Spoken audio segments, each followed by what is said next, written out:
అంటే నా జీవితంలో మా నాన్నగారు చిన్నప్పుడు నన్ను కాళ్ళ మీద కూర్చోబెట్టుకున్నారండి. ఒరేయ్ నాన్న, నువ్వు చదువుకున్నావంటే ఒక గ్లాస్ మంచినీళ్ళు నీకు ఇస్తారా, నువ్వు చదవలేదంటే ఒక గ్లాస్ మంచినీళ్ళు నువ్వు ఇవ్వాల్సి వస్తుందిరా అని చెప్పాడు. మా అమ్మకు ఒక మాట చెప్పాడండి, ఒరే నేను బతుకుండనే, నువ్వు బతుకుంటావు, 40 ఏళ్ల తర్వాత ఈ కొడుకు గొప్ప వ్యక్తి అవుతాడు అని. ఆ ఒక మాట నన్ను మా నాన్నగారు అంటే ఇప్పుడు తిట్టలేదు కాబట్టి నేను ఒక 40 ఏళ్ల తర్వాత గొప్ప వ్యక్తి అవుతావంటే ఏం చేయాలి, నా జీవితం మొత్తం త్యాగం చేశానండి. ఎవరిని ఒక రూపాయి తెచ్చుకోవాలని. ఇప్పుడు యజ్ఞాలు హోమాలకి చాలా పవర్ ఉందంటారు, ఉందా? చాలా ఉంటుందండి. యజ్ఞాలు హోమాలు అంటే సృష్టిలో అన్ని కూడా భూమిని ఆకర్షిస్తుందండి. మీరు యజ్ఞం చేస్తే ఆ ఏదైతే యజ్ఞంలో అగ్ని ఉందో అది పైకి వెళ్తూ ఉంటుంది. మన జీవితంలో కూడా మనం అభివృద్ధి చెందాలి అన్నప్పుడు దాంట్లో మనం రకరకాల సంవిధాలు వాడతామండి. ఏదైనా కూడా ఇది ఒక ఆరోగ్యంగా ఉండాలి, ప్రతి వాళ్ళు ఆరోగ్యంగా ఉండాలి, ఆనందంగా ఉండాలి. రైతు బజార్కి వెళ్ళి పావు కిలో ఆనందం ఇవ్వమంటే ఇవ్వలేడండి.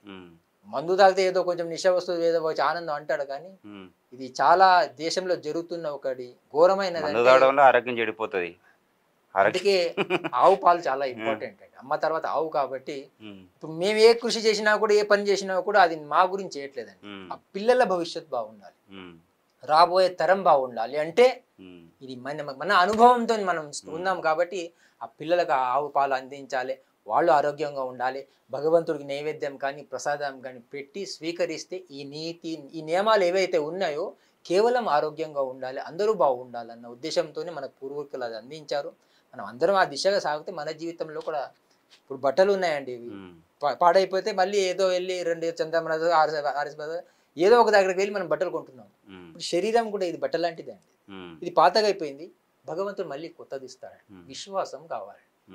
విద్యా వినయ సంపన్నే బ్రాహ్మణే గవి అస్తిని సుని చైవ స్వపాకే పండిత సమదర్శన అంటుంది. విద్య అంటే వినయం రావాలి.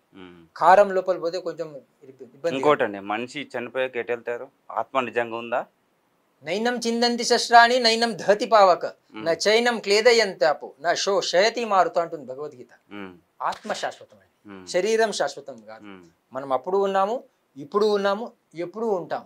ఇది కలగాలి అంటే మన ఇందాక మీరు ఒక ప్రశ్న వేశారు, మనిషి జన్మ దేనికోసం అంటే చాలా మంది తెలియదండి.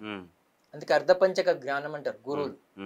చాణక్య నీతిలో చాణక్యుడు ఒక మాట అంటాడు, పుష్పే గంధ తిలే తైలం కాష్టే వహిం వయోగృతం ఇక్షాగుణం తథాదేహ పశ్చాత్మన వివేకత అంటాడు. మనిషి జన్మ దేనికోసం అంటే పుష్పే గంధ, పువ్వుల్లో సుహాసన ఉంది, పుష్పే గంధ తిలే తైలం, నువ్వులో నూనె ఉంది, తిలే తైలం కాష్టే వహిం, కర్రలో మంట ఉంది, కాష్టే వహిం వయోగృతం, పాలలో నెయ్యి ఉంది, ఇక్షాగుణం, చెరుకులో తీయదనం ఉంది. ఈ 5 ఎట్లుందో పశ్చాత్మన వివేకత అంటాడు. మనలో ఉన్న ఆత్మని వివేకంతో తెలుసుకోవాలి. అది తెలుసుకుంటే మన జన్మ సార్థకం అవుతుంది, జీవితంలో మనం ఆనందంగా ఉంటాం. మనం ఎక్కడ నిలబడి ఏది కోరుకుంటే అది మన దగ్గర వస్తుంది. ఇది నా జీవితంలో జరిగిన సంఘటన. క్యూ న్యూస్ ఛానల్లో పనిచేయటకు అనుభవం గల సీనియర్ వీడియో ఎడిటర్స్ కావాలను సంప్రదించవలసిన నెంబర్ 8688926084. qnewsads@gmail.com ను సంప్రదించండి. లైక్ చేయండి,